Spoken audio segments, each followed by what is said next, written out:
Welcome back to Dry Bones, where you don't have to leave your faith or your brain at the door.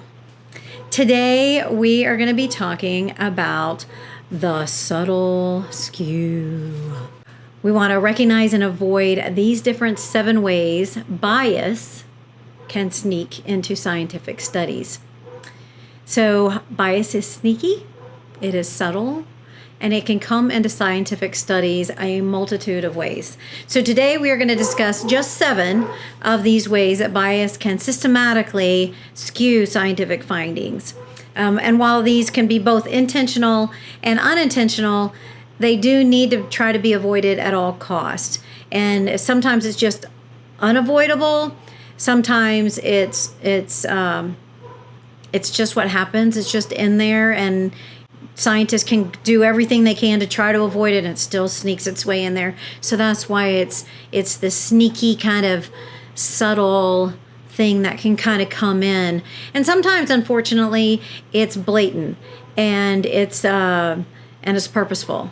So we're going to talk about all those kind of ways. There's going to be a lot that I'm going to miss because there's so many different ways, but I wanted to narrow it down to just like 7 of these ways. So just to kind of introduce myself, my name is Kathleen.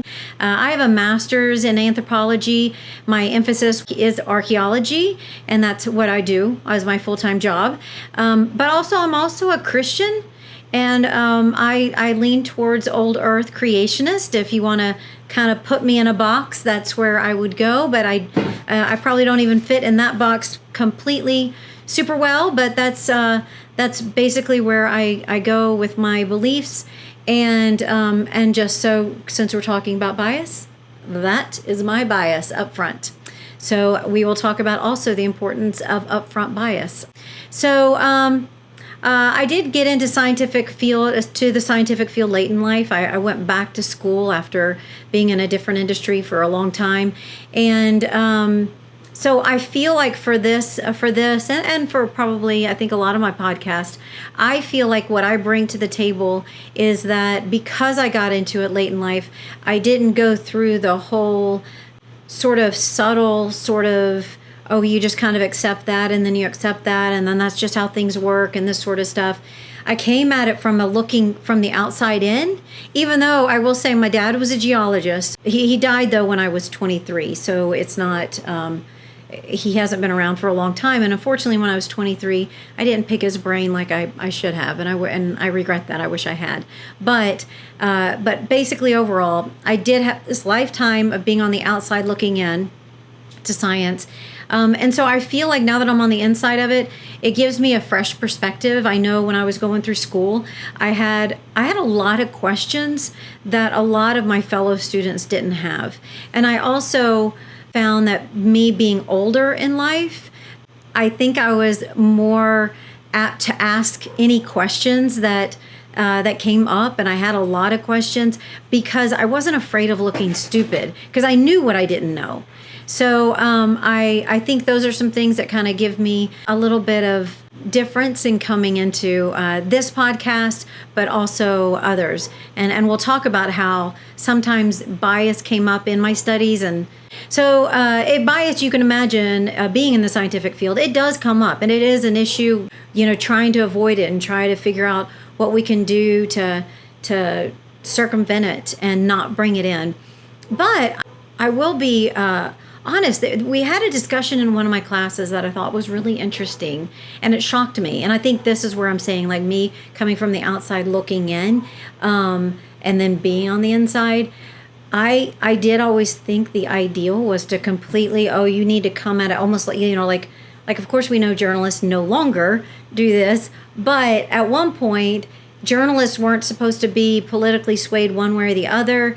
They were supposed to always come at everything looking at both sides, looking at all sides, looking at, and being very factual and very, like, they didn't even see if it leaned this way or that way. And so the same thing in science, my understanding was that, yeah, we might all come with bias. We come with these experiences that shape our way of thinking, and we lean towards this way or we lean towards that way, and we'll talk about a lot of that as we get further along too. But it was my understanding is that Your goal, though, was to do what you could to get rid of anything that entered your head. And so we were having this discussion in class one day, and it was mostly among just the students. So take that that it wasn't the professors saying this, but there were some of the students that believed that because you couldn't get rid of your personal bias, that they almost were suggesting you shouldn't try to get rid of it, and you should utilize it, like let it guide you. And I was really shocked by that. And so I'm not gonna lie, it sort of made me look at stuff a little bit different, thinking, these are future scientists. Like, is that normal? I will say, though, my professors were really good. That they did not, they never like I said, that conversation didn't come up with my professor, so it's not like they were saying yay or nay to that. But I can tell you that I know it was very much understood that you try to get rid of bias, and so we did talk a lot about that. So that's kind of where my motivation for today's topic comes up, is because I do think it's an important one to discuss, and I wanted to kind of get y'all's feedback. I'm like, do you believe that we should get rid of our bias, even if we do all have it, or should it be embraced? And so, let me know. Let me know what you think about that. I mean, if you want to let me know now before we talk about it, yeah, leave it in those comments. But we'll discuss that as we go. So let me start out the discussion. I love defining terms. So what bias is? So according to Merriam-Webster, bias, so just kind of talking in scientific studies, because actually bias had a lot of different definitions, so I narrowed it down to the one that was about scientific studies, is when a systematic error is introduced into sampling or testing by selecting or encouraging one outcome or answer over others. So why is this so bad in science? So just like many areas, bias distorts the truth, right?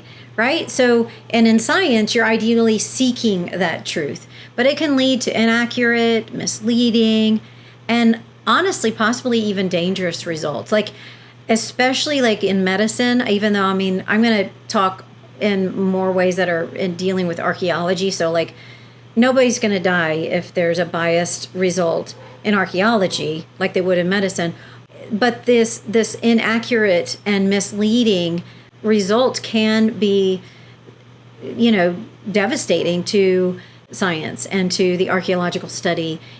So typically, though, that's going to be caught in the peer review. And that's why that peer review is really important. But let's say somebody comes at a study with some bias, and for some reason it doesn't get caught in that peer review. Maybe it's it's a subtle skew, so maybe it's just so subtle in there, but it did distort their results, or maybe the peer review just wasn't as aggressive as it should have been for whatever reason. But for some reason, let's say this biased result gets passed through, right? Well, a lot of times when researchers are researching, they're looking to other papers, right, to guide them, to back up what they're seeing and all this sort of stuff. So then they get this one study that has this bias skew to it, and they envelop that in, and they cite that, and they utilize that result for their own findings. And so when that goes into peer review, it's got the backing of this other paper. So now it's two papers, right, that are going to support these skewed, biased findings. And so you can see how that's just going to sort of snowball, because the next person's now going to have two papers that they're going to be using. And then, eventually that can be some really lead to some really, really bad science and bad understandings of these findings that we put so much emphasis and generational belief in, right? So, but like what I said, though, the peer review is supposed to catch this. And that is the one thing that we can kind of, be thankful for, is that science does try to check their own, and they're fairly good at that. I do know that then sometimes, unfortunately, political things come into peer reviews, and people afraid to, say something against this, or they won't even look at something that's not mainstream. And so then people are going to be, then pushing the mainstream view and not looking at that non-mainstream view. So unfortunately, there is a lot of ways that they don't check, but overall and ideally, science is going to be checking its own, trying to keep an eye on that and through peer review. And that's why it's really important, but also why part of that scientific method is that something has to be repeatable. So let's say a study goes through and it's got this bias and it's gotten peer reviewed, and then somebody else comes back because then somebody else reads it, right? And they're like, that doesn't seem right to me. And they may catch the bias. And they say, I want to try that. I'm not feeling that, or not feeling that. That's not very scientific. But I don't agree with that finding. Something seems wrong about it. So because in a scientific study, you're supposed to put down these methods so that somebody else can repeat what you've done. And so that's where science has to be observable, repeatable. And so somebody else is going to come along, repeat your study, hopefully take that bias out, and then have a new finding. And again, science checking its own. So that's really good. All right, so now we're going to talk about these 7 different kinds of bias that exist. And so these are some that you're going to look for. Again, many others, but these are the ones I pulled out that I want to discuss with you today. And I'm going to try to put them all in the context of archaeological study. So the first one would be personal or subjective bias. So this is like that general term for when your own opinions and preferences and worldview sort of affect how you interpret or even just present your information. And that's going to come in a lot of ways. So also, just so you understand, some of these 7 different ways are going to kind of overlap, and one's going to go under the other, but I tried to manage them out and organize them out in the best way possible for understanding.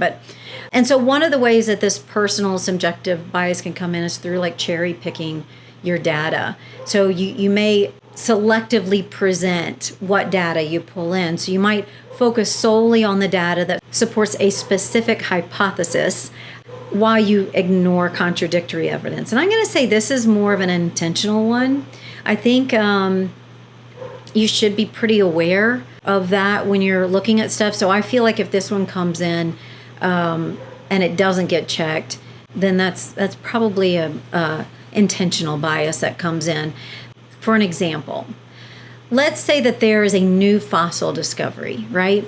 And it looks Homo-ish, Homo sapiens-ish, or Homo genus-ish. And it's really exciting, right, to get that new Homo species. Those are coming out like all the time. They're like coming out of the woodwork these days. And so you want to be that next person who discovers the next Homo genius. And this is going to come down lower where I talk about career bias as well. And so what you might do, because you're so excited about this, is you might kind of ignore those parts that you find that are not very Homo-like, and just not bring them in, or just pretend like they didn't even exist. And again, if that happens, it's probably a little purposeful. If you don't catch it, somebody on your team or somebody in peer review should catch this. And so if it comes in, it should be, I would call that an intentional bias. There's also researcher bias that's coming under this personal subjective bias. So in formal science, like when a scientist's expectations or values sort of consciously or maybe even unconsciously can influence that's the design of the study, the type of data they're collecting, or the way they interpret that data. So then you might have a cultural bias. And this is actually going to be an interesting one. And so again, this is still coming under this personal subjective bias umbrella. But this is maybe when a person's viewpoint, and I believe this one is really unintentional, but it is one, I think it's unintentional and unconscious, but it's one that we really should strive to recognize and try to overcome. And I took a archaeological theory class that was really interesting and really had me looking at things really differently. I really enjoyed that part of that class There was way too many papers to write. But other than that, it was a really great class.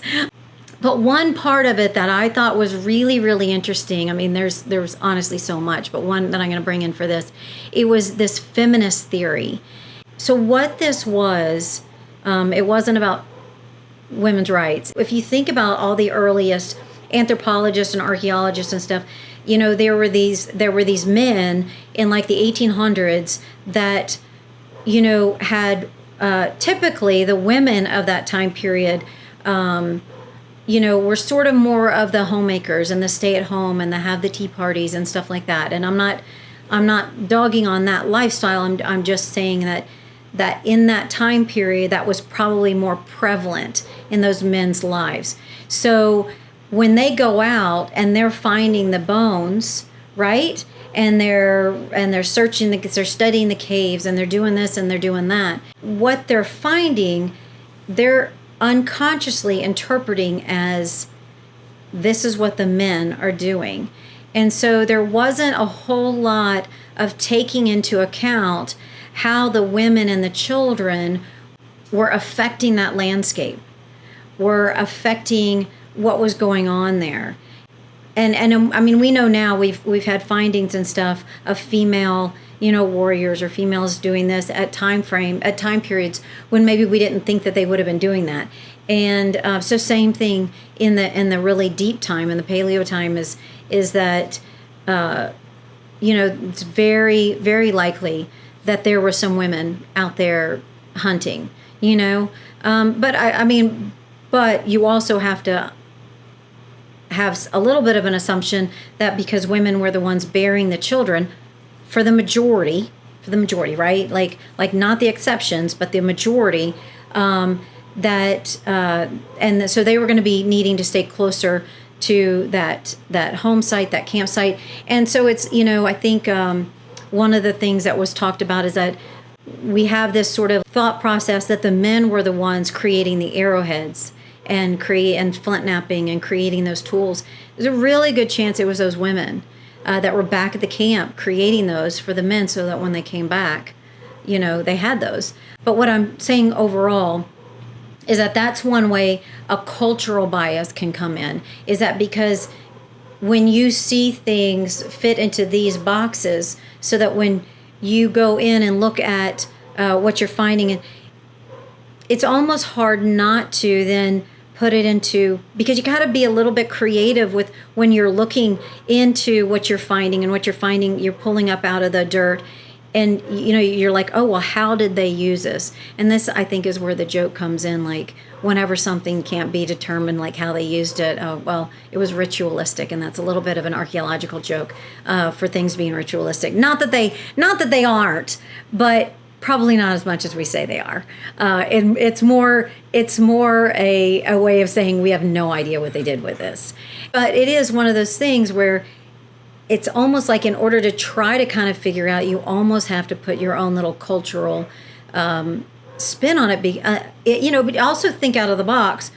And it's not saying you shouldn't do that as well, but it's almost difficult to kind of try to, when you're trying to figure out how something was used and being used. But so that's a way that cultural bias can come in. Also, a tribe bias. So we may unintentionally kind of believe more when things come from our own like tribe, like those who were, you know, have more of a worldview that aligns with our own, right? I believe that's probably more unconscious than conscious. So for example, let's say you're an evolutionist or creationist, right? You are more likely to be less skeptical of the studies that are coming from those who share that same creationist or evolutionist view as you know? And so, well, and also like maybe a creationist or an evolutionist. So creationist may be less likely to read those studies by evolutionists. An evolutionist may be less likely to read the studies done by a creationist. And then when they do, they might already be going into it with this idea of this is bunk. You know, this isn't factual. They're going to be really like nitpicking it and trying to find all the holes in it. And I mean, we also kind of need to do that anyway with anything that we're reading, to make sure that we're, checking out to make sure it's really good science. But I'm just saying, I think you're going to you're going to find it more and that sort of stuff if it's somebody that's coming from a different viewpoint than you. And that's also why I really want this channel to be about conversation and not about debate, because I want us all coming in wanting to learn from each other and sharing information and not trying to be I gotcha or I'm more right than you or anything like that. I just think that we all lose out when we pigeonhole ourselves into something. And so if we can really kind of be open and gain that knowledge from each other, or share, and be willing to share that knowledge and be willing to listen and learn from each other, to me, that's a much better way. And that's what I thought science was also. I didn't realize it was so much debate about it, because I feel like that just shuts people down from learning more, because they get backed into a corner of having to defend their position, and it makes it that much harder for them to go, wait a minute, that thing over there actually makes a lot of sense, even though it goes against this other thing that I thought I always knew. So that's part of that tribe bias. I listen to a lot of podcasts, and there's a few of them that I want to. Well, there's 2 podcasts that I want to share with you, and then another is a person. And the reason why these 3 I'm suggesting to you is because I do believe these 3 are really good about here's my viewpoint, but I'm also willing to have a conversation with you about your viewpoint. Now, I will say they might be a little bit more stuck in their belief system, not all of them, but and unwilling to come out of it. So I'm not saying that like they're not without fault. I'm just saying that these are 3 that I like to listen to, because I think they also don't belittle the other person, which drives me up a wall, to be honest. So one is, her name is Erica, and she has a podcast called Gut Sick Gibbon, and I'll put that link in my description. And then there is Clint of Clint's Reptiles. He's an evolutionary biologist, but also a Christian. And I think the way he presents things is very open and scientific, and he doesn't belittle anybody, but he's also really fun to watch. And so same with Erica. I've seen her. She does a lot of debate. She does actually do a whole heck of a lot of debating, particularly with young Earth creationists. But I really have appreciated that when I do see her do those debates, I don't really see her belittle or demean the people she's debating. If anything, I feel like she gives them, most of them, every once in a while, she's not quite so kind. I think when I've seen her get maybe a little demeaning to somebody, I kind of understand why she does. So I'm not going to falter too much on that. But I think overall, she's very giving and caring and listening. I don't know about caring. I don't know her well enough to know if she's caring, but I know she listens. So, and then the third is I don't believe he has a podcast, but he is a Christian, and he wrote a book. Oh my good Lord, I didn't write it down. I thought I'd remember it. But his name is Rob Stadler. And I've seen him just interviewed on other stuff. He's actually gone back and forth with Erica before. I don't know if the 2 together, but I have found that even whenever he disagrees with somebody, he also is, I believe, kind about it. And he seems like he's trying to learn, like he's willing to learn from them and willing to listen to them, and takes that kind of high road from it. And so those are 3 that if you get a chance, check them out. But I do believe that probably Erica is not going to really listen to somebody young Earth. She's not going to really read their stuff with the same openness that she would read a non-creationist, because I shouldn't say that, because I would call myself both an evolutionist and a creationist. So when I say that, I'm really talking more about the non-creationist. But anyway, so to moving on, Our next one would be sampling or selection bias. And so this would be like sampling or selection of materials that might be too small or just like not representative. And so a really good example of this in the archaeological world is fossils. Because in order for something to fossilize, those are some very specific circumstances that have to happen for it to even to become a fossil. And so it makes it something rare. And then on top of that, it has to be found. And then there's going to be certain parts of either, of a human or an eye, some kind of artifact or whatever, that's not going to survive that fossilization process. One thing we have a lot of arrowheads because they're rocks, so they're going to survive a long time. But what doesn't survive is the hafting, because it's a not thread, but I can't think of the term right now. But the little rope that they haft it with, or the tar and stuff that they might use to haft to the spear, or the handle of the axe or whatever. So those things aren't going to survive. So we have to kind of, through ethnographies or whatever, we try to figure out how when we see it in a certain shape, we have to try to figure out like what did they use this for. But so fossils again. I kind of went off a little bit there, but so fossils are going to mean that our sampling is not really going to be super representative.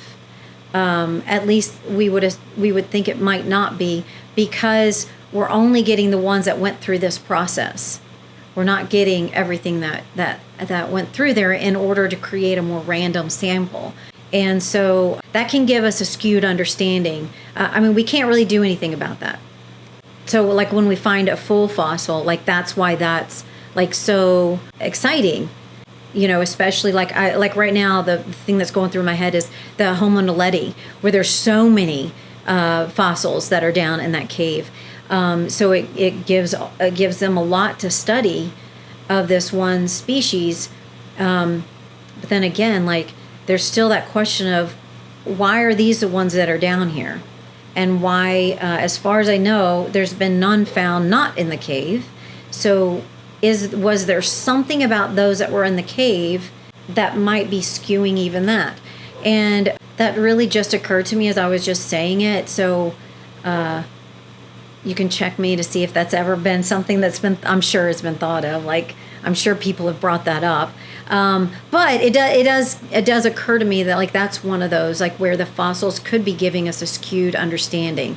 But the fact that we just have so few, now there's a lot that science can do, but there are assumptions that have to be made the less information we have to go with. I will say, I'm gonna bring this one up. I didn't write this down, but this is actually one of those things that bothered me when I got into science. It does bother me when the term is used, they know that, they know this, they know that, especially when you're talking about deep time, which is what I like to study, because I don't understand why they don't use the term, they hypothesize that. So if somebody who's more advanced in science can explain that to me, please do. But it has always bothered me when there's such definitive language when studies are done. Anyway, okay, so back to this. Then the next type of bias is going to be research bias. And this one is an understandable bias. Well, there's other types of research bias. The example I'm going to give you is sort of an understandable bias, because realistically, this is sort of goes along the lines of the fossils too. Realistically, researchers can't survey everywhere. They've got limited funds, they've got limited time, they've got limited, whatever. So they have to make, in a way, assumptions. Like, let's say they're looking for a missing link in a species, right? And so they look at the one before, and then they look at maybe where that one was found, and they have to sort of make assumptions, and they do this with a lot of knowledge. and a lot of study. But they have to be able to try to narrow down where that missing link might be and what that missing link might look like. And they don't just take they just don't pull something out of the air. It's not just like this super just guess. It is with scientific study and backing, but you can't say that there's not some assumptions that have to be made in doing that. But it's kind of understandable, because how else are they going to know where to go to try to find something? I'm going to say this too. Also, there are environments that are harder to find things in, but also might fossilize things better, such as the frozen areas, right? You look at Ötzi, right? And just so you know, my dog's name is Ötzi. I'll introduce you to him one day. If you look at Ötzi, like, he was so well preserved. So like, I remember when I was hearing that story, and I was just like, why don't we go then like look for like more Ötzis, right? Like, why are we not like studying more in the ice? Well, that was kind of a silly question of me, because of course we don't. We have to, like, they're frozen. And that's a little hard to get through. My dog Ötzi, I had to go get him and my other dog, and I don't know, they were barking their heads off at something outside. So the next one that I have is measurement bias. And this is a really one that, a good lab is going to have proper methods and proper procedures in place in order to prevent this, but it still can kind of get in there. And so this happens more kind of out of ignorance or sloppiness than anything else. For example, let's say, and I'm going to take this one from personal. So let's say you're studying the paleoecology of an area in Southeast China. And what you're using to study that paleoecology are rodents, little micromammals. And in order to identify these micromammals, they are identified by their teeth. And so you need to measure those teeth. And those measurements will tell you it will be one of the things that tells you what the species is. And that's really important, because in order to determine the paleoecology, the way you're going at it is to determine what the ecology. So you look at the rodent, you identify the species, and then you say, is it extinct or is it extant?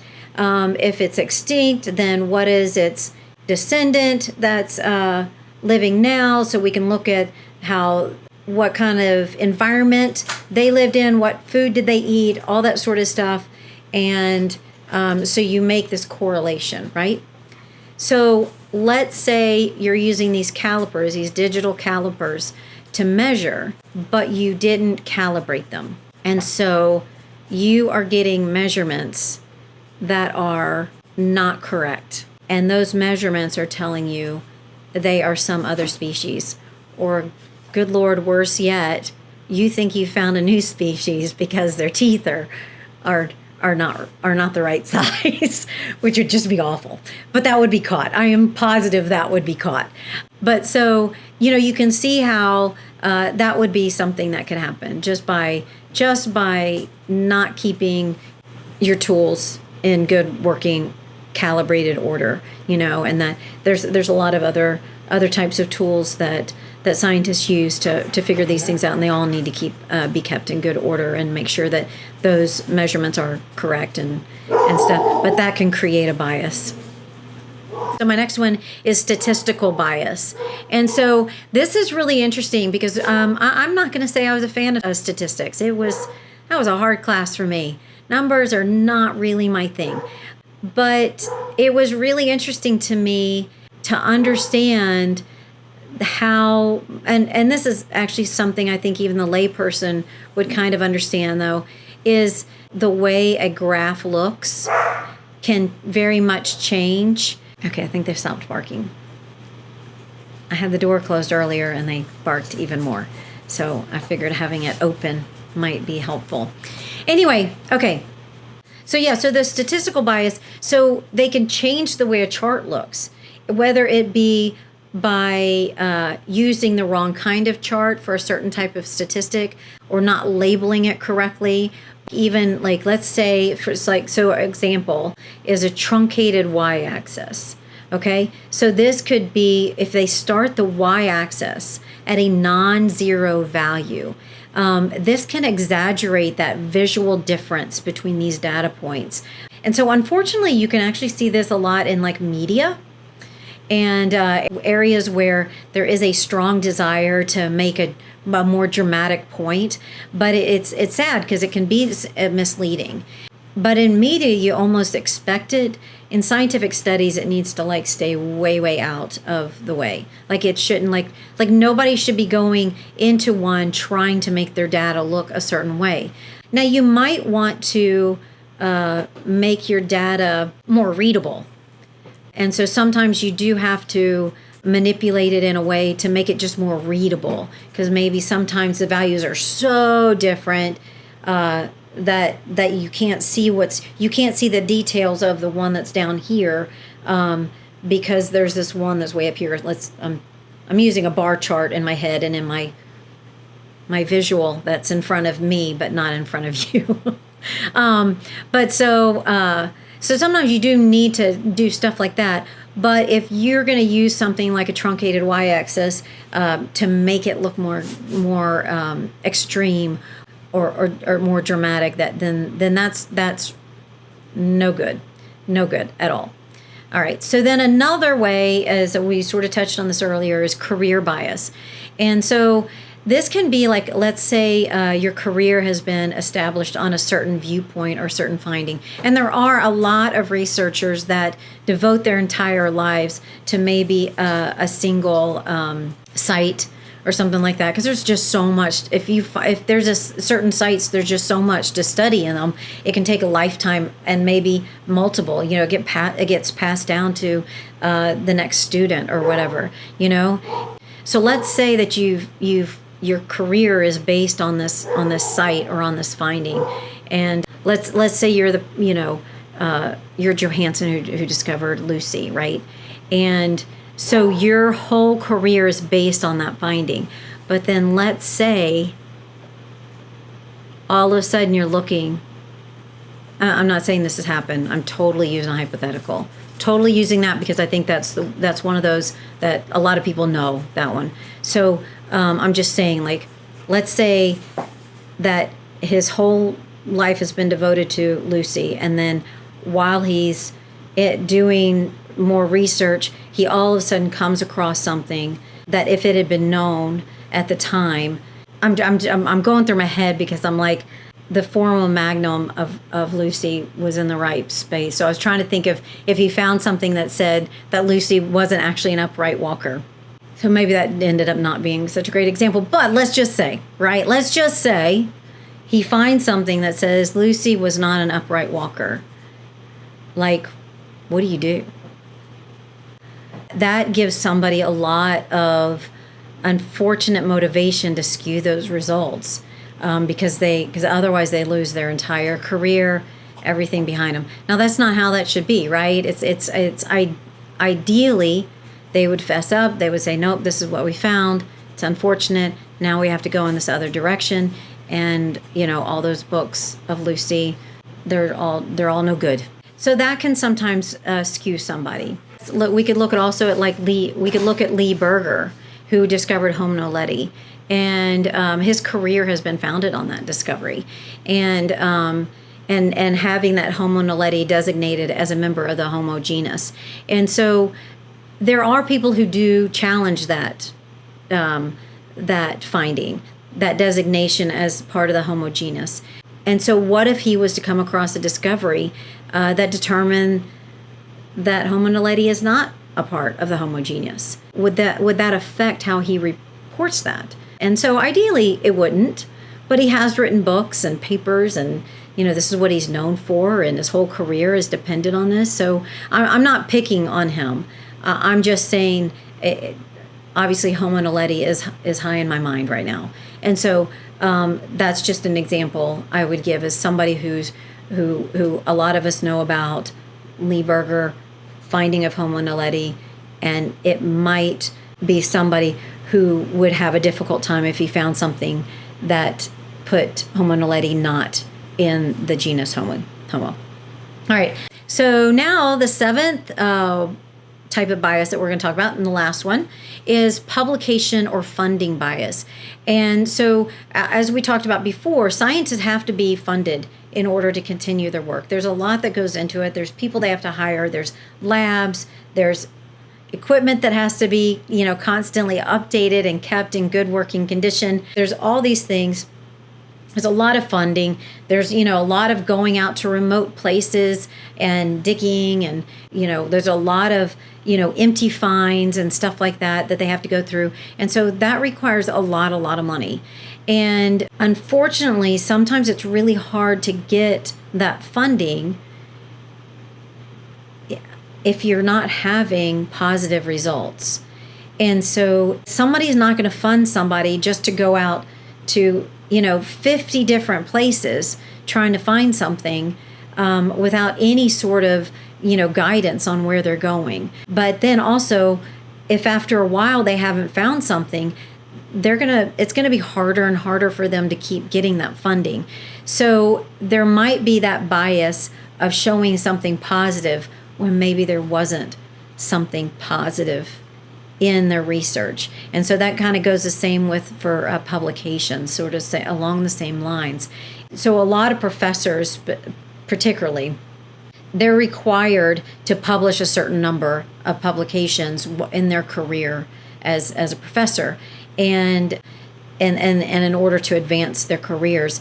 And so this can create that pressure to publish, and which can create rushed findings, or maybe only like ignoring these kind of research questions because they're going to be less likely to give a positive response or less likely to give an exciting response. So they're going to ignore that type of research, or possibly they're going to get into this type of research that they're thinking is going to create a positive finding. And then when they don't find a positive finding, then they might need to figure out how to redo their paper so that it shows a positive finding in some way or another. And that might create a level of bias seeping in there just by virtue of them trying to push something that shouldn't be pushed. So and when they want to publish it also. So it's about trying to get the publications done. And then in order to publish, a lot of publications really like those positive results. If you want to get published, a lot of publications aren't going to publish something that's just a boring negative result of, yep, that said what we thought it was going to say, or nope, didn't find anything this time. Those aren't going to be things that are going to be easily published. Not all publications. Some publications will publish just because it's really good science. And it is really important for other scientists to see where negative findings have been found, because then, it's sort of like Edison and the light bulb. It's like we need to know where not to go. We need to know that negative finding, helps narrow down where there might be a positive result. I mean, so those negative results are really actually very important, but they just aren't exciting. And so, unfortunately, that can create a type of bias that might push somebody to skew something a little bit to make sure it's a positive result. So I hope that, these are things for you to think about whenever you are looking at future papers.